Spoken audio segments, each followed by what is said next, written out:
ನಮಸ್ಕಾರ ಸೋನಿ9 ನ್ಯೂಸ್ಗೆ ಸ್ವಾಗತ. ನಾನು ಪ್ರಭಾವತಿ. ಸೋನಿ9 ನ್ಯೂಸ್ ಕನ್ನಡ ಸುದ್ದಿವಾಹಿನಿಯ ವೀಕ್ಷಕರು, ಎನ್ಎಕ್ಸ್ಟಿ ಕೇಬಲ್ ಆಪರೇಟರ್ಗಳು ಸೇರಿದಂತೆ ಸಮಸ್ತ ನಾಡಿನ ಜನತೆಗೆ ವಿಶ್ವ ಪರಿಸರ ದಿನದ ಅಂಗವಾಗಿ ಪರಿಸರ ರಕ್ಷಣೆ ನಮ್ಮೆಲ್ಲರ ಕರ್ತವ್ಯ. ಜಿಲ್ಲಾಧ್ಯಕ್ಷರು, ಪರಿಶಿಷ್ಟ ಜಾತಿ ವಿಭಾಗ ಜೆಡಿಎಸ್ ಮಾಜಿ ಸದಸ್ಯರು, ನಗರಸಭೆ ಬೀದರ್ನ ದೇವೇಂದ್ರ ರಾಮಚಂದ್ರ ಸೋನಿ ಅವರು ವಿಶ್ವ ಪರಿಸರ ದಿನದ ಅಂಗವಾಗಿ ಕಾಡು ಉಳಿಸಿ ನಾಡು ಬೆಳೆಸಿ ತಮ್ಮ ಹುಟ್ಟುಹಬ್ಬದ ಅಂಗವಾಗಿ ಸುಮಾರು 5 ರಿಂದ 10 ಸಸಿಗಳನ್ನು ನೆಡಬೇಕೆಂದು ವಿನಂತಿಸಿದ್ದರು. ಮೊದಲಿಗೆ ಮುಖ್ಯಾಂಶಗಳು. ಮುಂಗಾರು ಕೃಷಿಗೆ ಜಿಲ್ಲೆ ಸಜ್ಜು. 4.12 ಲಕ್ಷ ಹೆಕ್ಟೇರ್ ಬಿತ್ತನೆ ಗುರಿ. ಜಿಲ್ಲೆಯಲ್ಲಿ ಬೀಜ ರಸಗೊಬ್ಬರಗಳ ಕೊರತೆ ಇಲ್ಲ. ದೇವಿಕಾ ಆರ್ ಜಂಟಿ ಕೃಷಿ ನಿರ್ದೇಶಕರು. ಜೀವನ್ ಪ್ರಕಾಶ್ ಸಂಸ್ಥೆಯಿಂದ ಆಯೋಜನೆ ಪರಿಸರ ಜಾಗೃತಿ ಪಾದಯಾತ್ರೆ. ಉಚಿತ ಸಸಿ ವಿತರಣೆ. ಸುಮಾರು 300ಕ್ಕೂ ಹೆಚ್ಚು ಸಸಿಗಳನ್ನು ವಿತರಿಸಿದ್ದರು. ಬಿಕೆ ಹರಿಪ್ರಸಾದ್ ಕೆಪಿಸಿಸಿ ಅಧ್ಯಕ್ಷರಾಗಿ ಆಯ್ಕೆ. ಸಿಹಿ ಹಂಚಿ ಸಂಭ್ರಮಾಚರಣೆ. ರಸಗೊಬ್ಬರ ದುಬಾರಿ ದರ ವಸೂಲಿ ವಿರುದ್ಧ ಕ್ರಮಕ್ಕೆ ರೈತ ಸಂಘ ಒತ್ತಾಯ. ಸಾಧಕರೊಂದಿಗೆ ಸಂವಾದ 2026 ಕಾರ್ಯಕ್ರಮಕ್ಕೆ ಡಾಕ್ಟರ್ ಗುರಮ್ಮ ಸಿದ್ದಾರೆಡ್ಡಿಗೆ ವಿಶೇಷ ಆಹ್ವಾನ. ಸುದ್ದಿಯ ವಿವರಗಳು. ಮುಂಗಾರು ಹಂಗಾಮಿನ ಕೃಷಿ ಚಟುವಟಿಕೆ. ಬೀದರ್ ಜಿಲ್ಲೆ ಸಂಪೂರ್ಣ ಸಜ್ಜಾಗಿದ್ದು 2026ನೇ ಸಾಲಿನಲ್ಲಿ ಒಟ್ಟು 4.12 ಲಕ್ಷ ಹೆಕ್ಟೇರ್ ಪ್ರದೇಶದಲ್ಲಿ ಬಿತ್ತನೆ ನಡೆಸುವ ಗುರಿ ಹೊಂದಲಾಗಿದೆ ಎಂದು ಜಂಟಿ ಕೃಷಿ ನಿರ್ದೇಶಕಿ ದೇವಿಕಾ ಆರ್ ಅವರು ಹೇಳಿದ್ದರು. ನಗರದ ಜಂಟಿ ಕೃಷಿ ನಿರ್ದೇಶಕ ಕಚೇರಿಯಲ್ಲಿ ನಡೆದ ಪತ್ರಿಕಾಗೋಷ್ಠಿಯಲ್ಲಿ ಮಾತನಾಡಿದ ಅವರು, ಜಿಲ್ಲೆಯಲ್ಲಿ ಬಿತ್ತನೆ ಬೀಜ ಹಾಗೂ ರಸಗೊಬ್ಬರಗಳ ಸಮರ್ಪಕ ದಾಸ್ತಾನು ಲಭ್ಯವಿದೆ ಎಂದು ಮಾಹಿತಿ ನೀಡಿದರು. ಜಿಲ್ಲೆಯ ಎಲ್ಲ ರಸಗೊಬ್ಬರ ಮಾರಾಟಗಾರರು ಜಿಲ್ಲೆಯ ಪಾಲಿನ ರಸಗೊಬ್ಬರವನ್ನು ಬೇರೆ ಜಿಲ್ಲೆಗಳಿಗೆ ಮಾರಾಟ ಮಾಡದಂತೆ ಕಟ್ಟುನಿಟ್ಟಿನ ಸೂಚನೆ ನೀಡಲಾಗಿದೆ. ಅಂತಾರಾಜ್ಯ ಗಡಿ ಪ್ರದೇಶಗಳಲ್ಲಿ ಚೆಕ್ಪೋಸ್ಟ್ಗಳ ಮೂಲಕ ಬಿತ್ತನೆ ಬೀಜ ಮತ್ತು ರಸಗೊಬ್ಬರ ಸಾಗಾಣಿಕೆ ನಿಗಾ ವಹಿಸಲಾಗುತ್ತಿದ್ದು, ನಿಯಮ ಉಲ್ಲಂಘಿಸಿದ್ದವರ ವಿರುದ್ಧ ಕಾನೂನು ಕ್ರಮ ಕೈಗೊಳ್ಳಲಾಗುವುದೆಂದು ಎಚ್ಚರಿಕೆ ನೀಡಲಾಗಿದೆ.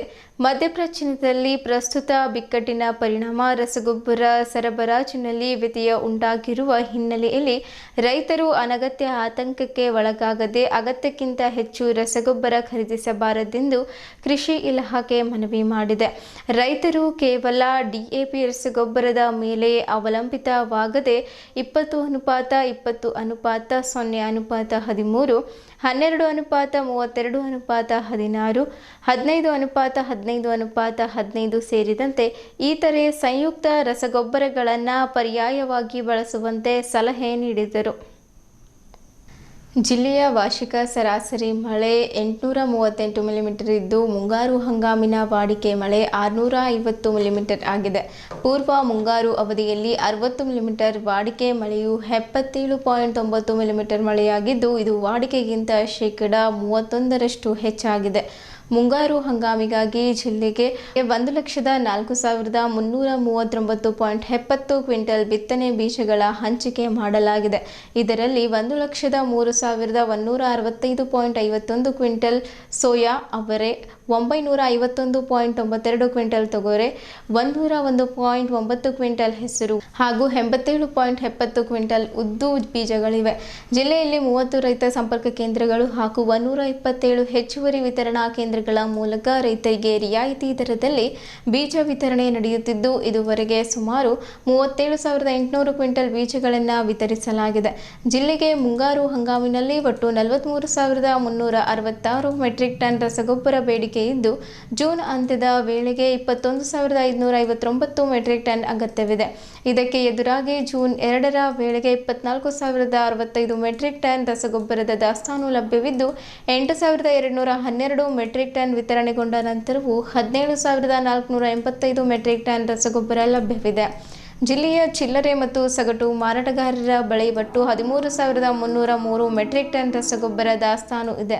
ಇದರಲ್ಲಿ 4,537 metric ton urea, 7,360 metric ton DAP, 5,005 metric ton NPKS, 708 metric ton MOP ಹಾಗೂ 697 ಮೆಟ್ರಿಕ್ ಟನ್ ಎಸ್ಎಸ್ಪಿ ರಸಗೊಬ್ಬರಗಳಿವೆ. ಜಿಲ್ಲೆಯ 189 ಪ್ಯಾಕ್ಸ್ಗಳ ಪೈಕಿ 165 ಪ್ಯಾಕ್ಸ್ಗಳು ರಸಗೊಬ್ಬರ ಮಾರಾಟ ಪರವಾನಗಿ ಹೊಂದಿದ್ದು, ಕಾಪು ದಾಸ್ತಾನು ಯೋಜನೆಯಡಿ 900.25 metric ton DAP, 589 metric ton urea ಹಾಗೂ ವಿವಿಧ ಸಂಯುಕ್ತ ರಸಗೊಬ್ಬರಗಳನ್ನು ಪೂರೈಸಲಾಗಿದೆ. ಇದುವರೆಗೆ 93 ಪ್ಯಾಕ್ಸ್ಗಳಿಗೆ ರಸಗೊಬ್ಬರ ಸರಬರಾಜು ಮಾಡಲಾಗುತ್ತಿದ್ದು, ಉಳಿದ ಪ್ಯಾಕ್ಸ್ಗಳಿಗೆ ಜೂನ್ ತಿಂಗಳಲ್ಲಿ ಆದ್ಯತೆ ಮೇರೆಗೆ ಪೂರೈಕೆ ಮಾಡಲಾಗುವುದು ಎಂದು ಅಧಿಕಾರಿಗಳು ತಿಳಿಸಿದ್ದಾರೆ. ಇದರ ಜೊತೆಗೆ ಇಫ್ಕೋ ಸಂಸ್ಥೆಯ ನ್ಯಾನೋ ಡಿಎಪಿ ದ್ರವರೂಪದ ಗೊಬ್ಬರವು ಪರಿಣಾಮಕಾರಿಯಾಗಿದ್ದು, 500 ಮಿಲಿಲೀಟರ್ ನ್ಯಾನೋ ಡಿಎಪಿ 1 ಚೀಲ ಸಾಂಪ್ರದಾಯಿಕ ಡಿಎಪಿಗೆ ಸಮಾನ ಪರಿಣಾಮ ನೀಡುವುದರ ಜೊತೆಗೆ ವೆಚ್ಚವನ್ನು ಅರ್ಧಕ್ಕಿಂತ ಕಡಿಮೆ ಮಾಡುತ್ತದೆ ಎಂದು ಕೃಷಿ ಇಲಾಖೆ ತಿಳಿಸಿದೆ. ಈ ಸಂದರ್ಭದಲ್ಲಿ ಕೃಷಿ ಉಪನಿರ್ದೇಶಕರು ಅನ್ಸಾರಿ ಎಂಎಕೆ ಮತ್ತು ಹವಾಮಾನ ತಜ್ಞ ಬಸವರಾಜ್ ಬಿರಾದರ್ ಸೇರಿದಂತೆ ಇತರರು ಉಪಸ್ಥಿತರಿದ್ದರು. ನಮ್ಮ ಬೀದರ್ ಜಿಲ್ಲೆಯಲ್ಲಿ ಈಗ ಆಲ್ರೆಡಿ ನಮಗೆ ಈ ಜೂನ್ ಮಂತ್ವರೆಗೂ 122 mm ಅಂದರೆ 8.2 mm ನಮ್ಮ ಆ್ಯಕ್ಚುಯಲ್ ಮುಂಗಾರು ಪ್ರಾರಂಭ ಆಗದೆ ಜೂನಲ್ಲಿ. ಅದರಲ್ಲೂ ಮಿರ್ಗ್ ಅಂತ ಹೇಳ್ತಾರೆ, ಅಂದರೆ ಮೃಗಶಿರ ಮಳೆಗೆ ಬಿತ್ತನೆ ಮಾಡ್ತಾರೆ. ಆದರೆ ನಮಗೆ 1ರಿಂದ 4ನೇ ತಾರೀಕು 8.2 mm ಮಳೆ ಆಗಬೇಕಾಗಿತ್ತು. ಬಟ್ ಅದರಲ್ಲಿ ನಮಗೆ 4.7 mm ಮಳೆ ಆಗಿದೆ. ಸೊ ನಮಗೆ ಒಂದು 43% ಈ ಮಂತಲ್ಲಿ ಇಲ್ಲಿವರೆಗೂ ಮಳೆ ಕೊರತೆ ಇದೆ. ನಮಗೆ ಈ ಟೋಟಲ್ 122 mm ಮಳೆ ಆಗಬೇಕು ಈ ಮಂತಲ್ಲಿ. ಸೊ ಮುಂದಿನ ದಿನಗಳಲ್ಲಿ ಅಂದರೆ ಈಗ ಆಲ್ರೆಡಿ ನಮ್ಮಲ್ಲಿ ಕೇರಳದಲ್ಲಿ ನಿನ್ನೆ ಸೌತ್ ವೆಸ್ಟ್ ಮಾನ್ಸೂನ್ ಎಂಟ್ರ್ ಆಗಿರೋದ್ರಿಂದ ಮುಂದೆ ಮಳೆ ಆಗ್ಬೋದು ಅನ್ನೋ ಒಂದು ಫೋರ್ಕಾಸ್ಟಿಂಗು ಇದೆ. ಸೊ ಈ ಒಂದು ಮಳೆಗೆ ನಮ್ಮ ಮುಂಗಾರು ಹಂಗಾಮನ ನಮ್ಮ ಜಿಲ್ಲೆಯ ಒಂದು ಮುಂಗಾರು ವಿಸ್ತೀರ್ಣ ತಗೊಂಡ ಗುರಿನ ನಮ್ಮದು 4,12,000 ಹೆಕ್ಟೇರ್ ಪ್ರದೇಶದಲ್ಲಿ ನಮ್ಮ ಗುರಿಯನ್ನು ಹೊಂದಿದ್ದೇವೆ ಮುಂಗಾರಿಗೆ. ಅದರಲ್ಲಿ ನಮಗೆ 2,22,000 ಹೆಕ್ಟೇರ್ ಪ್ರದೇಶ ಸೋಯಾಬೀನೇ ಇದೆ, ಅಂದರೆ ಅರ್ಧದಷ್ಟು. ಆಮೇಲಿಂದ 1,30,000 ಹೆಕ್ಟೇರ್ ಪ್ರದೇಶದಲ್ಲಿ ತೊಗರಿ ಬರುತ್ತೆ. ಹಾಗೆ ಉದ್ದು ಮತ್ತು ಹೆಸರು 23,000 ಹೆಕ್ಟೇರ್ ಪ್ರದೇಶದಲ್ಲಿ ಹೆಸರು, 15,000 ಹೆಕ್ಟೇರ್ ಪ್ರದೇಶದಲ್ಲಿ ಉದ್ದು ಬರುತ್ತೆ.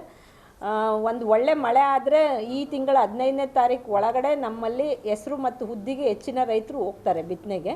ಬಟ್ ಮಳೆ ಏನಾದರೂ ಡಿಲೇ ಆಯಿತು, ಸೋಯಿಂಗ್ ಮಾಡಲಿಕ್ಕೆ ಆಗಲ್ಲ ಅಂದರೆ ನಮ್ಮಲ್ಲಿ ಸೋಯಾಬೀನೇ ಮೇಜರ್ ಬಿತ್ತನೆ ಮಾಡೋದು. ಸೊ ನಮಗೆ ಈಗ ಅದಕ್ಕೆ ಬೇಕಾಗಿರುವಂಥ ಬಿತ್ತನೆ ಬೀಜದಲ್ಲಿ ನಮಗೆ ಟೋಟಲಿ ನಮ್ಮ ಜಿಲ್ಲೆಗೆ 1,04,000 ಬಿತ್ತನೆ ಬೀಜದ ಗುರಿ ಇದೆ. ಅದರಲ್ಲಿ 1,03,000 ಕ್ವಿಂಟಾಲಷ್ಟು ಬಿತ್ತನೆ ಬೀಜ ಸೋಯಾಬೀನೇ ಇದೆ. ಈಗ ಆಲ್ರೆಡಿ ನಮ್ಮಲ್ಲಿ 157 ಒಂದು 30 ನಮ್ಮ ರೈತ ಸಂಪರ್ಕ ಕೇಂದ್ರ ಮತ್ತು 127 ಅಡಿಷ್ನಲ್ ಸೇಲ್ ಪಾಯಿಂಟ್ಗಳು ಇದೆ. ಟೋಟಲಿ 157 ಸೇಲ್ಸ್ ಪಾಯಿಂಟಲ್ಲೂ 1,03,000 ಬಿತ್ತನೆ ಬೀಜ ಎಲ್ಲದರಲ್ಲೂ ಸ್ಟಾಕ್ ಇದೆ. ಆಲ್ರೆಡಿ ನಾವು 28ರಿಂದ ಪ್ರಾರಂಭ ಮಾಡಿರೋದ್ರಿಂದ ಬಿತ್ತನೆ ಬೀಜ ವಿತರಣೆನ ಈಗ 50,000 ಬಿತ್ತನೆ ಬೀಜನ ನಾವು ಡಿಸ್ಟ್ರಿಬ್ಯೂಷನ್ನು ಮಾಡಿದ್ದೀವಿ.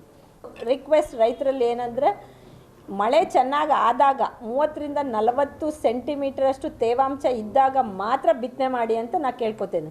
ಇಲ್ಲ ಅಂದರೆ ಮತ್ತೆ ಜರ್ಮಿನೇಷನ್ ಪ್ರಾಬ್ಲಮ್ ಆಗುತ್ತೆ, ಮತ್ತು ಸೀಡ್ ಮತ್ತು ಹೊಸದಾಗಿ ತರಬೇಕು ರೈತರು, ಇವೆಲ್ಲವೂ ಪ್ರಾಬ್ಲಮ್ ಆಗೋದ್ರಿಂದ ಚೆನ್ನಾಗಿ ಮಳೆ ಆದಾಗಲೇ ಬಿತ್ತನೆ ಮಾಡಿ ಅಂತ ಕೇಳ್ಕೊತೀನಿ. ಇದಲ್ದಿರ ನಮಗೆ ರಸಗೊಬ್ಬರಕ್ಕೆ ಬಂದಾಗ ನಮ್ಮ ಜಿಲ್ಲೆಗೆ ಮುಂಗಾರು ಹಂಗಾಮಿಗೆ ಟೋಟಲಿ 43,000 ಮೆಟ್ರಿಕ್ ಟನ್ನಷ್ಟು ನಮಗೆ ಡಿಎಪಿ, ಯೂರಿಯಾ, ಕಾಂಪ್ಲೆಕ್ಸ್ ಎಲ್ಲನೂ ಸೇರಿಕೊಂಡು ನಮಗೆ ಸಪ್ಲೈ ಪ್ಲ್ಯಾನ್ ಇದೆ. ಅದರಲ್ಲಿ ನಮಗೆ 13,000 ಡಿಎಪಿ, 14,000 MOP, 12,000 ಕಾಂಪ್ಲೆಕ್ಸ್ ಗೊಬ್ಬರದ ರಿಕ್ವೈರ್ಮೆಂಟ್ ಇದೆ. ನಮ್ಮಲ್ಲಿ ಈಗ ಆಲ್ರೆಡಿ ಒಂದು ಓಪನಿಂಗ್ ಬ್ಯಾಲೆನ್ಸಲ್ಲೇ ನಮಗೆ ಒಂದು 17,000 ಇರೋದ್ರಿಂದ, ಮತ್ತು ಸಪ್ಲೈಯೂ ನಮಗೆ ಡಿಎಪಿ ಈ ವರ್ಷ ಕಮ್ಮಿ ಆಗಿದೆ. ಅಂದರೆ ಸ್ಟೇಟಲ್ಲೇ 50% ಕೊರತೆ ಇದೆ. ಸೊ ಡಿಎಪಿಗೆ ಬದಲಾಗಿ ನಾವು ಕಾಂಪ್ಲೆಕ್ಸನ್ನು ಯೂಸ್ ಮಾಡಬೇಕು ಅಂತ ರೈತರಲ್ಲಿ ನಾನು ಕೇಳ್ಕೊತೀನಿ. ಅಂಥ ಡಿಎಪಿ ಬರಲ್ಲ ಅಂತೇನಿಲ್ಲ, ಬಟ್ 50% ಡಿಎಪಿ ಒಂದು 50% ಕಾಂಪ್ಲೆಕ್ಸನ್ನು ಯೂಸ್ ಮಾಡಿ ಅಂತ ಎಲ್ಲ ರೈತ ಬಾಂಧವರಲ್ಲಿ ನಾನು ಕೇಳ್ಕೊತೀನಿ. ರೈತರು ಬಿತ್ತನೆ ಮಾಡುವ ಮುಂಚೆ ಬೀಜೋಪಚಾರ ಮಾಡೋದು ಭಾಳ ಮುಖ್ಯ ಇದೆ. ಯಾಕಂದರೆ ಬೀಜೋಪಚಾರ ಮಾಡಲಿಲ್ಲ ಅಂತೇಳಿದರೆ ರೋಗಗಳಿಗೆ ನಮ್ಮ ಬೆಳೆಗಳನ್ನು ತುತ್ತಾಗುತ್ತೆ, ಅದು ಒಂದು. ಎರಡನೇದ್ದು, ನಮ್ಮ ಟ್ರ್ಯಾಕ್ಟರ್ದಿಂದ ಯಾರು ಬಿತ್ತನೆ ಮಾಡ್ತಾರೆ ಅವ್ರು ಮೋಸ್ಟ್ ಆಫ್ ದೆಮ್ ಏನು ಮಾಡ್ತಾರೆ, ಹರಿಬರಿಯಲ್ಲಿ ಕೆಲವು ಟ್ರ್ಯಾಕ್ಟರ್ಸ್ ಏನು ಮಾಡ್ತಾರೆ, ಒಂದು 50 ಎಕರೆ 30 ಎಕರೆ ಮಾಡೋದಿದೆ, ಫಾಸ್ಟ್ ಮಾಡಲಿಕ್ಕೆ ಹೋಗ್ತಾರೆ, ಬೇಗ ಮಾಡಲಿಕ್ಕೆ ಹೋಗ್ತಾರೆ. ಅದರಲ್ಲಿ ಏನಾಗುತ್ತೆ, ಆಳ 5 ಸೆಂಟಿಮೀಟರ್ 6 ಸೆಂಟಿಮೀಟರ್ ಆಗಿಬಿಡ್ತಾರೆ. ಅದು ಆ್ಯಕ್ಚುಲಿ ಜರ್ಮಿನೇಷನ್ ಬರುವುದಿಲ್ಲ ಸೀಡ್ಸ್ದು. ಅದಕ್ಕೆ 2ರಿಂದ 2.5 ಇಂಚ್ ಮಾತ್ರ ಬಿತ್ತನೆ ಬೀಜ ಮಾಡಬೇಕು. That is very important. ಮತ್ತು ನಮ್ಮ ಸೋಯಿಂಗ್ ಪೀರಿಯಡು ಜೂನ್ನಿಂದ ಜುಲೈ 15ರವರೆಗೆ ಇದೆ. ರೈತರು ತಾಳ್ಮೆದಿಂದ ಮಳೆ ಚೆನ್ನಾಗಿ ಬಂದಮೇಲೆ 80 to 100 ಮಿಲಿಮೀಟರ್ ಮೇಡಮ್ ಹೇಳಿದಾಗೆ ಮತ್ತು ನಮ್ಮ ತಜ್ಞರು ಹೇಳಿದಾಗೆ ಅದನ್ನು ಸೋಯಿಂಗ್ ಮಾಡಬೇಕಂತೇಳಿ ನಾನು ಈ 3 ಮಾತುಗಳನ್ನು ಹೇಳ್ತೀನಿ. ಉಳಿದಿದ್ದೆಲ್ಲ ನಮ್ಮ ಮನೆ ಜಂಟಿ ಕೃಷಿ ನಿರ್ದೇಶಕರು ಹೇಳಿದ್ದಾರೆ. DAP ಬದಲಿಗೆ ಕಾಂಪ್ಲೆಕ್ಸ್ ಯೂಸ್ ಮಾಡಿದ್ದಾರೆ, 200 ರೂಪಾಯಿ ಅವ್ರು ಎಕ್ಸ್ಟ್ರಾ ಕೊಡ್ಬೋದು. ಆದರೆ ಜೊತೆಯಲ್ಲಿ ಅವರಿಗೆ ಸಾರಜನಕ, ರಂಜಕ, ಪೊಟ್ಯಾಶ್ ಸಿಗುತ್ತೆ. ಪೊಟ್ಯಾಶ್ದಿಂದ ಏನಾಗುತ್ತೆ ಅಂತ ಹೇಳಿದರೆ ಕ್ವಾಲಿಟಿ ಆಫ್ ಸೀಡ್ಸು ದಪ್ಪು ಕಾಳು ಬರುತ್ತೆ ಮತ್ತು ಒಳ್ಳೆ ಶೈನಿಂಗ್ ಬರುತ್ತೆ. ಅದರಿಂದ ಮಾರುಕಟ್ಟೆಯಲ್ಲಿ ಒಳ್ಳೆ ಬೆಲೆ ಸಿಗುತ್ತೆ ಮತ್ತು ಒಳ್ಳೆ ತೂಕ ಬರುತ್ತೆ. ಸೊ ಒಂದು ಕಾಂಪ್ಲೆಕ್ಸ್ ಚೀಲ ಯೂಸ್ ಮಾಡಿದರೆ ಸುಮಾರು ಅವರು 70ರಿಂದ 1 ಕ್ವಿಂಟಲ್ ಇಳುವರಿನೂ ಸಹಿತ ಚೆನ್ನಾಗಿ ಬರುತ್ತೆ. ಸೊ ಹಾಗಾಗಿ 200 ರೂಪಾಯಿ ವ್ಯತ್ಯಾಸ ಇದ್ದ ಕಾರಣ ಅವರಿಗೆ ಇಳುವರಿನೂ ಚೆನ್ನಾಗಿ ಬರುತ್ತೆ ಮತ್ತು ಎಲ್ಲ ಪೋಷಕಾಂಶಗಳನ್ನು ಸಿಗುತ್ತೆ. ಸೊ ಇದನ್ನು ಇಷ್ಟು ರೈತರಿಗೆ ಒಂದು ನನ್ನ ಕಡೆಯಿಂದ ಒಂದು ಮನವರಿಕೆ. ದಯವಿಟ್ಟು ಎಲ್ಲರೂ 2020-013 ಮಾಡಿದ್ರೂ ಅದರ ರೇಟು ಕೇವಲ 1450 ಇದೆ. ಅದರಲ್ಲಿ ಸಲ್ಫರ್ ಕಂಟೆಂಟ್ ಇದೆ. ಸಲ್ಫರ್ ಅಂದರೆ ಸೋಯಾಗೆ ಬೇಕೇ ಬೇಕು, ಎಣ್ಣೆಕಾಳು ಬೀಜಗಳಿಗೆ ಸಲ್ಫರ್ ಬೇಕು. ಅದರಿಂದ ಒಳ್ಳೆಯ ಇಳುವರಿ ಬರುತ್ತೆ. ಸೊ ದಯವಿಟ್ಟು DAP ಬದಲಿಗೆ ಕಾಂಪ್ಲೆಕ್ಸ್ ಯೂಸ್ ಮಾಡ್ಬೋದು. ನನಗೆ DAP ಬೇಕಂತೇಳಿದರೆ ಇಫ್ಕೋ ಕಂಪನಿಯ ಒಂದು ನ್ಯಾನೋ DAPನೂ ಸಿಗ್ತಾ ಇದೆ, ಅದನ್ನು ಬಳಸ್ಕೋಬೋದು. Nano DAP, nano urea. ಈಗ ಸದ್ಯಕ್ಕೆ ನಮ್ಮ ಬೆಳೆಗಳಿಗೆ ಸೋಯಾ ಮತ್ತು ತೊಗರಿಗೆ ಯೂರಿಯಾ ಏನು ಬೇಕಾಗಿಲ್ಲ, ಕಬ್ಬಿಗೆ ಮಾತ್ರ ಬೇಕಾಗುತ್ತೆ. ಅದಕ್ಕೆ ಮನೆ ಜಂಟಿ ಕೃಷಿ ನಿರ್ದೇಶಕರು ಹೇಳಿದಾಗೆ FID ನೋಡಿ ಯಾರು ಬೆಳೆ ಬೆಳೆಸ್ತಾ ಇದ್ದಾರೆ, ನಮ್ಮ ಏನು ಕ್ರಾಪ್ ಸರ್ವೆ ಡಾಟಾ ನೋಡಿ ಅವರಿಗೆ ನಾವು ವಿತರಣೆ ಮಾಡ್ತಾ ಇದ್ದೇವೆ. ಇಲ್ಲಾಂದರೆ ಇದು ಹವಾಕ್ ಮಾಡಿ ಸುಮ್ಮನೆ ರೈತರು ಸಮಸ್ಯೆಗಳು ಬೇರೆಯವ್ರಿಗೆ ಮಾಡಲಿಕ್ಕೆ ಪ್ರಯತ್ನ ಮಾಡ್ತಾರೆ. ನಮ್ಮ ಡೀಲರ್ಸ್ ಇವರೆಲ್ಲ ಸಾಕಷ್ಟು ಮೀಟಿಂಗ್ನೂ ಮಾಡಿದ್ದಾರೆ, ಅವರಿಗೂ ತರಬೇತಿನೂ ಕೊಟ್ಟಿದ್ದಾರೆ ಮತ್ತು ವಿಸಿಟ್ನೂ ಮಾಡ್ತಾ ಇದ್ದೇವೆ. ಸೊ ಎಲ್ಲ ಮಾಡಿ ನಾವು ಸಾಕಷ್ಟು ಪ್ರಯತ್ನ ಮಾಡಿ ರೈತರಿಗೆ ಅನುಕೂಲ ಆಗುವಂತೆ ಒಂದು ಕರ್ತವ್ಯ ಮಾಡ್ತಾ ಇದ್ದೇವೆ, ಮುಂದೆ ಮಾಡ್ತಾ ಇರ್ತೇವೆ ಅಂತ ಹೇಳಿ. ಮುಂಗಾರು 26ನೇ ತಾರೀಕು ಬರಬೇಕಾಗಿತ್ತು, ಬಟ್ ಬಂದಿಲ್ಲ. ಅದು ಲೇಟಾಗಿ ಸ್ವಲ್ಪ, ಯಾಕಂದ್ರೆ ಕೆಲವೊಂದು ಸಲ ಮಾಡಲ್ ಎರರ್ ಅಂತ ಬರ್ತಿರ್ತಾವೆ. ಮೇ 26 ಬರಬೇಕಾಗಿತ್ತು. ಎರರ್ ಅಲ್ಲಿಂದನೇ ಚಾಲು ಹೋಗ್ತಾವೆ. ಬೇಸಿಕಲಿ 26 ಮೇ ಅಂತ ಕೊಟ್ಟಿದ್ರು. ಎಲ್ಲ ಏನಂದರೆ ಎಲ್ಲ ಇಂಟರ್ನ್ಯಾಷನಲ್ ಮಾಡೆಲ್ ಆಧಾರ ಮೇಲೇ ಮಾಡಿದ್ರು, ಕರೆಕ್ಟ್ ಇತ್ತದು. ಬಟ್ ಆ ನಂತರ ಚೇಂಜ್ ಆಕೋತಾ ಹೋಯ್ತದು. ಬಟ್ ಇವಾಗ ಏನಿದೆ ಕರೆಕ್ಟಾಗಿ ನಿನ್ನೆ 4ನೇ ತಾರೀಕು ಕೇರಳ ಎಂಟ್ರಿ ಆಗಿದೆ ಆಲ್ರೆಡಿ. ಇದು ಒಂದು ಒಳ್ಳೆಯ ಗುಡ್ ನ್ಯೂಸು. ಅಲ್ಲಿ ಎಂಟ್ರಿ ಆಗಿದೆ ಅಂತಂದರೆ ಫರ್ದರ್ ಮೂಮೆಂಟ್ ಆಗ್ತಾ ಹೋಗ್ತದೆ. ಈಗ ನಿಂದ್ರಂಗಿಲ್ಲ, ಯಾವುದೇ ರೀತಿಯಲ್ಲಿ ತೊಂದರೆ ಆಗಂಗಿಲ್ಲ. ಕರ್ನಾಟಕ 6ನೇ ತಾರೀಕು ಬರ್ತದೆ ಇಲ್ಲಿ. ಆ ನಂತರ ನಮ್ಮ ಬೀದರ್ಗೆ 9th ಇಲ್ಲ 10th ಬರ್ತದೆ. ಅಲ್ಲಿಂದ ಚಾಲು ಆಗ್ತದೆ ಮಳೆ.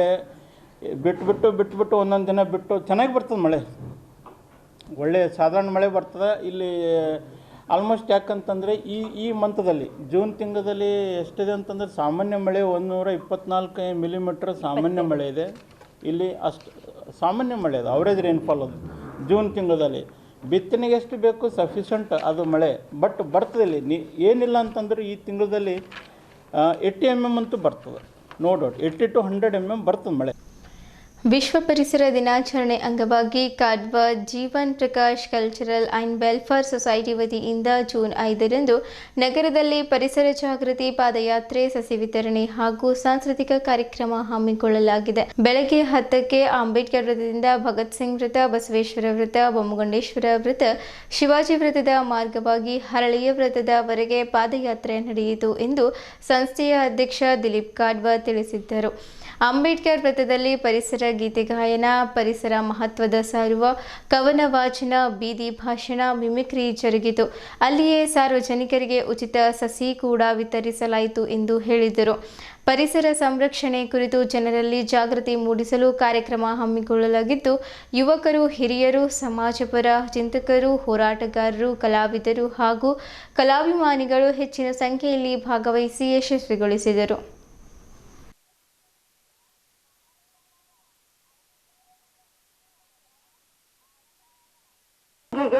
ಅದೇ ಆಧಾರ, ಪರಿಸರ ನಾಶ ಮಾನವನ ವಿನಾಶ.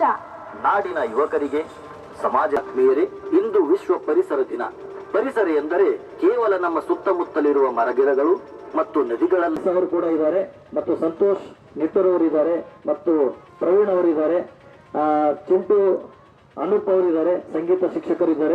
ಒಂದು ಮುಂದಿನ ಪೀಳಿಗೆಗೆ ಕೊಡುವಂತ ಒಂದು ಕೊಡುಗೆಯಾಗಿದೆ. ಕಾರಣ ಏನಂತಂದ್ರೆ ನಮ್ಮ ವಾಹನಗಳ ಮತ್ತು ಕೈಗಾರಿಕೆಯ ಕಾಡು ಬೆಳೆಸಿ ನಾಡು ಉಳಿಸಿ ನಾಡು ಬೆಳೆಸಿ ನಾಡು ಉಳಿಸಿ. ಹಂಗೇರಿ ನೋಡ್ರಿ ಹಂಗೇರಿ ಊರಿಗೊಂದು ವನ, ಹಸಿರೇ ಉಸಿರು ಪರಿಸರವೇ ನಮ್ಮೆಲ್ಲರ ಹೆಗ್ಗುರುತು. ಹಸಿರೇ ಉಸಿರು ಪರಿಸರವೇ ನಮ್ಮೆಲ್ಲರ ಹೆಗ್ಗುರುತು. ಹಸಿರೇ ಉಸಿರು ಪರಿಸರವೇ ನಮ್ಮೆಲ್ಲರ ಹೆಗ್ಗುರುತು. ಪರಿಸರವೇ ನಮ್ಮೆಲ್ಲರ ಹೆಗ್ಗುರುತು. ಇಂದಿನ ಗಿಡ ಇಂದಿನ ಗಿಡ ನಾಳಿನ ಮರ, ಜೀವನದ ಆಧಾರ. ಜೀವನದ ಆಧಾರ. ಗಿಡ ಮರಗಳನ್ನು ಬೆಳೆಸೋಣ, ಗಿಡ ಮರಗಳನ್ನು ಬೆಳೆಸೋಣ. ಸುಂದರ ಪ್ರಕೃತಿ ಉಳಿಸೋಣ. ಸುಂದರ ಪ್ರಕೃತಿ ಉಳಿಸೋಣ. ಮರ ಕಡಿಯುವುದು ಪಾಪ.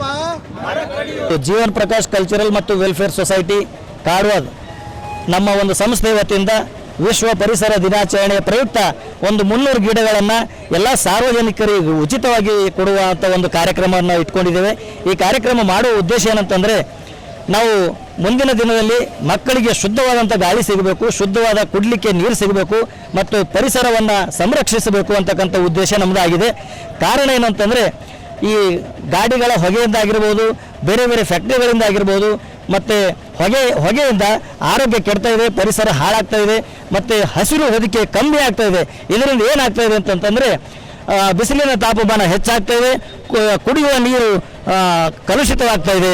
ಹೀಗಾಗಿ ನಮ್ಮ ಮುಂದಿನ ಪೀಳಿಗೆಗೆ ನಾವು ಏನಾದರೂ ಗಿಫ್ಟ್ ಕೊಡಬೇಕಾದ್ರೆ ಒಳ್ಳೆ ಪರಿಸರ ಕೊಡಬೇಕು. ಯಾಕೆಂದರೆ ಅವ್ರು ಜೀವಂತವಾಗಿರಬೇಕು, ಶುದ್ಧವಾದ ಗಾಳಿ ತಗೊಳ್ಬೇಕು, ಶುದ್ಧವಾದ ನೀರು ಸಿಗಬೇಕು. ಆದರೆ ನಾವು ಪ್ರತಿಯೊಬ್ಬರು ಕನಿಷ್ಠ ಒಂದಾರ ಒಂದು ಮರವನ್ನು ಗಿಡವನ್ನು ನೆಡಬೇಕು, ಅದನ್ನು ಪ್ರೀತಿಯಿಂದ ಸಾಕಬೇಕು ಮತ್ತು ನಾವು ಮುಂದೆ ಪರಿಸರವನ್ನು ಬೆಳೆಸಬೇಕು, ಕಾಡನ್ನು ಬೆಳೆಸಬೇಕು, ನಾಡನ್ನು ಉಳಿಸಬೇಕು.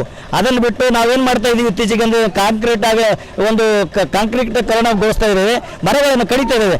ಕಡಿಬೇಕಾದ್ರೆ ಮತ್ತೊಂದು ಮರವನ್ನು ನೆಟ್ಟು ಮತ್ತೊಂದು ಮರವನ್ನು ಕಡಿಯುವಂಥ ಸಂಕಲ್ಪವನ್ನು ನಾವು ಮಾಡಬೇಕು. ಯಾಕಂತಂದರೆ ನಾವೇನು ಮಾಡ್ತೀವಿ, ಮನೆ ಕಟ್ಟುವಾಗ ಗಾಡಿಗಳಿಗೆ ಪಾರ್ಕಿಂಗ್ ವ್ಯವಸ್ಥೆ ಖಂಡಿತವಾಗ್ಲೂ ಮಾಡ್ಕೊಳ್ತೇವೆ. ನೆಳಬೇಕು, ಗಾಡಿಗಳಿಗೆ ನಿಲ್ಲಲಿಕ್ಕೆ ನೆಳಬೇಕು ಅಂತ ಅಂದ್ಕೊಳ್ತೀವಿ. ಆದರೆ ಮರಗಳು ಹಚ್ಚುವ ಅಥವಾ ಪರಿಸರವನ್ನು ಬೆಳೆಸುವ, ಪರಿಸರ ಸಂರಕ್ಷಿಸುವ ಮತ್ತು ಕಾಡು ಬೆಳೆಸುವಂಥ ಪ್ರಯತ್ನ ನಾವು ಯಾರೂ ಮಾಡ್ತಾ ಇಲ್ಲ. ಹೀಗಾಗಿ ನಾವೆಲ್ಲರೂ ಮುಂದಿನ ದಿನದಲ್ಲಿ ಪ್ರತಿಯೊಬ್ಬರು ಏನು ಮಾಡಬೇಕು, ಪ್ರತಿಯೊಂದು ವರ್ಷ ಒಂದು ಗಿಡವನ್ನು ನಾನು ಹಚ್ತೀನಿ ಅಂತಕ್ಕಂಥ ಸಂಕಲ್ಪ ಮಾಡಬೇಕು. ಜೊತೆಗೆ ನಿಮ್ಮೆಲ್ಲ ಹುಟ್ಟುಹಬ್ಬಗಳೇನು ಬರ್ತಾವಲ್ಲ, ಅಂಥ ಹುಟ್ಟುಹಬ್ಬಕ್ಕೆ ನೀವು 10 ಅಥವಾ 20 ನಿಮ್ಮ ಕೈಲಾದಷ್ಟು ಸಸಿಗಳನ್ನು ನೆಡುವಂಥ ಕೆಲಸವನ್ನು ಮಾಡಿ ಈ ಪರಿಸರವನ್ನು ರಕ್ಷಿಸಬೇಕಾಗಿ ನಿಮ್ಮಲ್ಲಿ ಕೇಳ್ಕೊಳ್ತಾ ಇದ್ದೇನೆ. ಧನ್ಯವಾದ.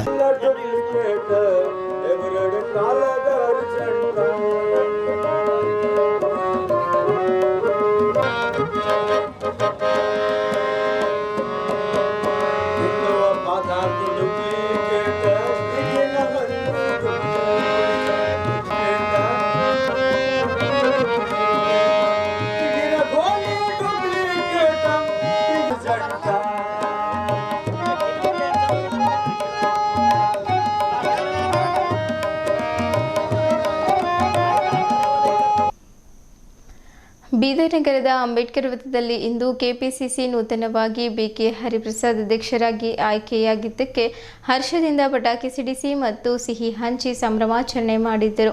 ಇದೇ ಸಂದರ್ಭದಲ್ಲಿ ಡಾಕ್ಟರ್ ಬಾಬಾ ಸಾಹೇಬ್ ಅಂಬೇಡ್ಕರ್ ಅವರ ಪುತ್ಥಳಿಗೆ ಮಾಲಾರ್ಪಣೆ ಮಾಡಿ ಅಲ್ಲಿ ಸೇರಿದ ನೂರಾರು ಯುವಕರು ಉಪಸ್ಥಿತರಿದ್ದರು. ಮುಖಂಡರಾದ ಬಿಕೆ ಹರಿಪ್ರಸಾದ್ ರವರ ಅಭಿಮಾನಿಗಳ ಬಳಗದ ಮತ್ತು ಮಾರ್ಟಿನ್ ಮಾಸ್ ಫೌಂಡೇಶನ್ ಅಧ್ಯಕ್ಷರಾದ ಮುಲಾಕಿ ಮಾಸ್ ನೇತೃತ್ವದಲ್ಲಿ ಕಾರ್ಯಕ್ರಮ ಜರುಗಿತು.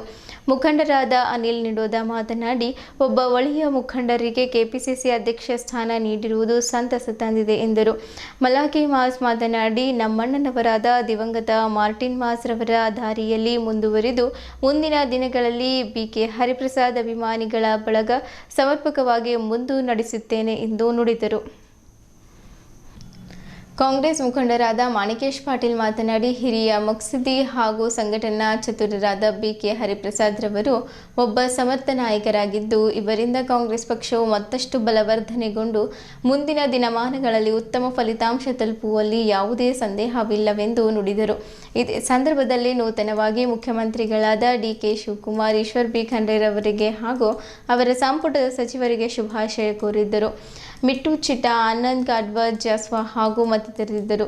Malachi Mas, Manikesh Patil, Mittu Chitta, Dinesh Kempur, Jwansel Malegaon, Krishna Warik, Satish Upadhyaya, Stephen Gantegal, Lawrence Bagdal, Anil Nidoda, Johnson Dudmani, Ashwini, Sachin Bagdal, Anand Gadwar ಮತ್ತಿತರರು ಪಾಲ್ಗೊಂಡಿದ್ದರು.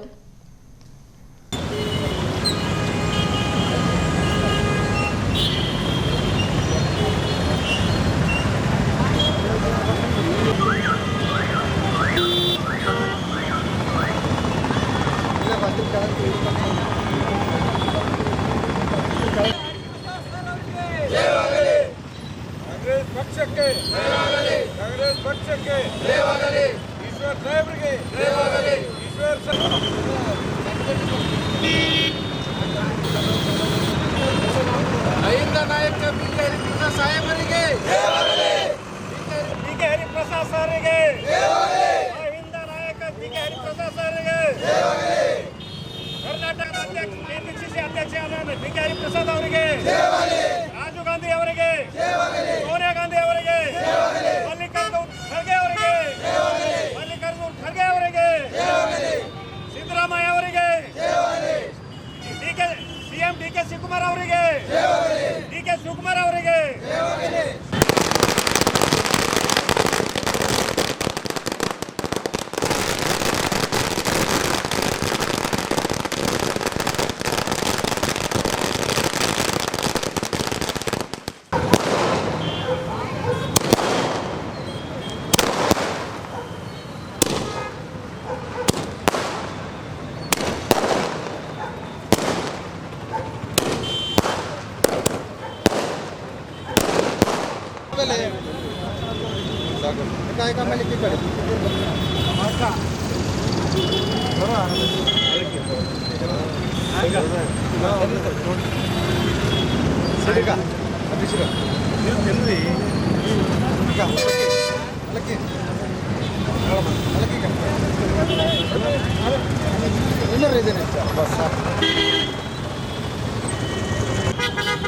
ಅಹಿಂದ ನಾಯಕರಾದ ಶ್ರೀ ಬಿಕೆ ಹರಿಪ್ರಸಾದ್ ಅವರಿಗೆ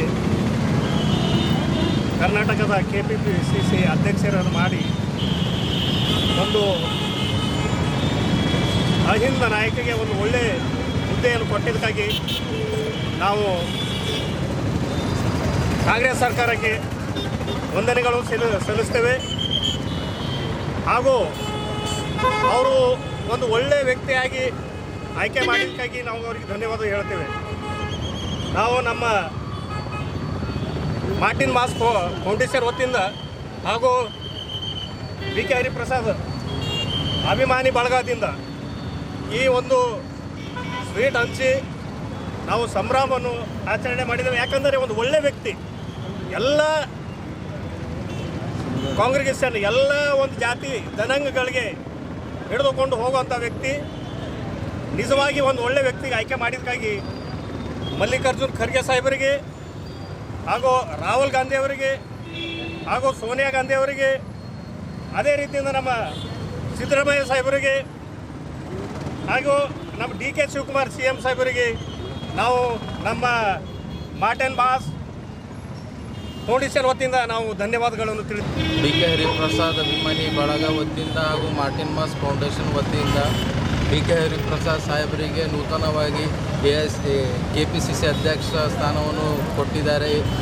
ಆದ ಕಾರಣ ನಾವು ಬೀದರ್ನಿಂದ ಸಂಭ್ರಮಾಚರಣೆ ಮಾಡುತ್ತಿದ್ದೇವೆ. ಬಿಕೆ ಹರಿಪ್ರಸಾದ್ ಸಾಹೇಬರ ಆಪ್ತರು ಅಂದರೆ ನಮ್ಮಣ್ಣ ಮಾರ್ಟಿನ್ ಮಾಸ್ ಅವರು ಅತಿ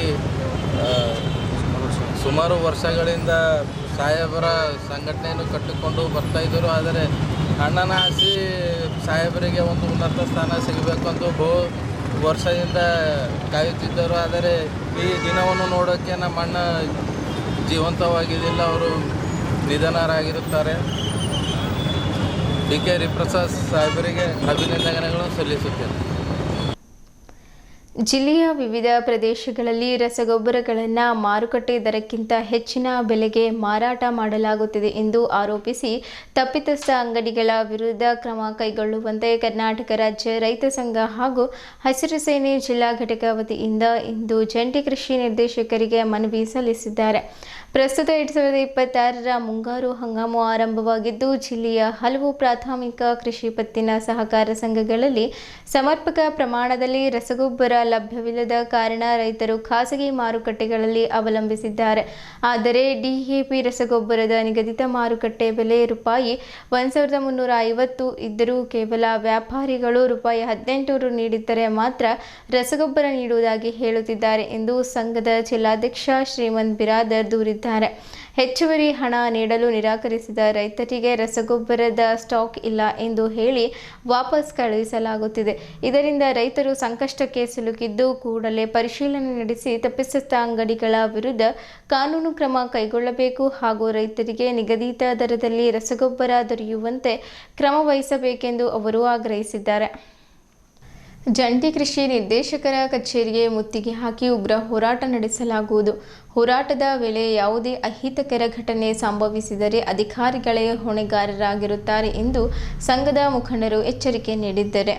ಈ ಸಂದರ್ಭದಲ್ಲಿ ಕರ್ನಾಟಕ ರಾಜ್ಯ ರೈತ ಸಂಘ ಹಾಗೂ ಹಸಿರು ಸೇನೆ ಜಿಲ್ಲಾ ಘಟಕದ ಜಿಲ್ಲಾ ಗೌರವಾಧ್ಯಕ್ಷ ಸಿದ್ದರಾಮಪ್ಪ ಅಂದೂರಿ, ಜಿಲ್ಲಾ ಪ್ರಧಾನ ಕಾರ್ಯದರ್ಶಿ ದಯಾನಂದ ಸ್ವಾಮಿ ಸಿರ್ಸಿ ಸೇರಿದಂತೆ ಇತರರು ಉಪಸ್ಥಿತರಿದ್ದರು. ಕನ್ನಡ ಮತ್ತು ಸಂಸ್ಕೃತಿ ಇಲಾಖೆಯ ವತಿಯಿಂದ ಆಯೋಜಿಸಲಾಗುತ್ತಿರುವ ಸಾಧಕರೊಂದಿಗೆ ಸಂವಾದ 2026 ವಿಶೇಷ ಕಾರ್ಯಕ್ರಮಕ್ಕೆ ಬೀದರ್ ಜಿಲ್ಲೆಯ ಖ್ಯಾತ ಸಮಾಜ ಸೇವಕಿ ಹಾಗೂ ಮಹಿಳಾ ಸಾಧಕಿಯಾಗಿರುವ ಡಾಕ್ಟರ್ ಗುರಮ್ಮ ಸಿದ್ದಾರೆಡ್ಡಿ ಅವರನ್ನು ವಿಶೇಷ ಅತಿಥಿಯಾಗಿ ಆಹ್ವಾನಿಸಲಾಗಿದೆ.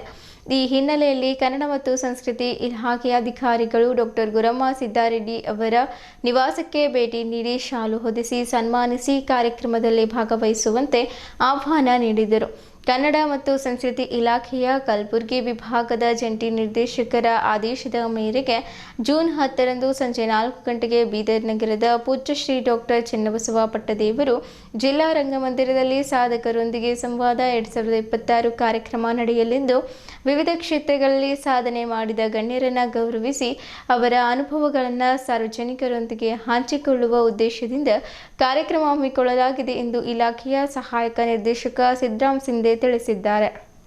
ಡಾಕ್ಟರ್ ಗುರಮ್ಮ ಸಿದ್ದಾರೆಡ್ಡಿ ಅವರು ಮಹಿಳಾ ಸಬಲೀಕರಣ, ಅಂಗವಿಕಲರ ಅಭಿವೃದ್ಧಿ, ಸಾಮಾಜಿಕ ನ್ಯಾಯ ಹಾಗೂ ಆರ್ಥಿಕವಾಗಿ ಹಿಂದುಳಿದ ಕುಟುಂಬಗಳಿಗೆ ನೆರವು ನೀಡುವ ಮೂಲಕ ಸಮಾಜ ಸೇವಾ ಕ್ಷೇತ್ರದಲ್ಲಿ ವಿಶಿಷ್ಟ ಕೊಡುಗೆ ನೀಡಿರುವುದನ್ನು ಪರಿಗಣಿಸಿ ಅವರನ್ನು ವಿಶೇಷ ಮಹಿಳಾ ಸಾಧಕಿಯಾಗಿ ಆಯ್ಕೆ ಮಾಡಲಾಗಿದೆ.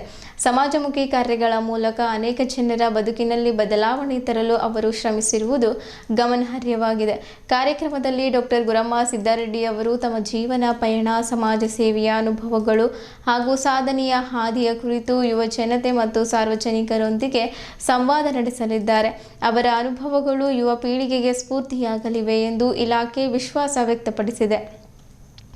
ಈ ಸಂದರ್ಭದಲ್ಲಿ ಕರ್ನಾಟಕ ಜಾನಪದ ಅಕಾಡೆಮಿ ಸದಸ್ಯ ವಿಜಯಕುಮಾರ್ ಸೋನಾರೆ, ಕನ್ನಡ ಮತ್ತು ಸಂಸ್ಕೃತಿ ಇಲಾಖೆಯ ಸಿಬ್ಬಂದಿಗಳಾದ ಕುಮಾರಿ ಕ್ಲೆವೆಂಟಿನಾ, ಸುಧಾಕರ್ ಎಲ್ಲಾನೂರ್, ಸಂಗ್ರಾಮ್, ಯೇಸುದಾಸ್, ಅಲಿಯಂಬರೆ ಸೇರಿದಂತೆ ಹಲವರು ಉಪಸ್ಥಿತರಿದ್ದರು. ಇಲ್ಲಿಯವರೆಗೂ ಸುದ್ದಿ ಕೊಟ್ಟಿದ್ದು ನಾನು ಪ್ರಭಾವತಿ. ಮುಂದಿನ ಸುದ್ದಿಯೊಂದಿಗೆ ಮತ್ತೆ ಭೇಟಿಯಾಗೋಣ. ವಂದನೆಗಳು.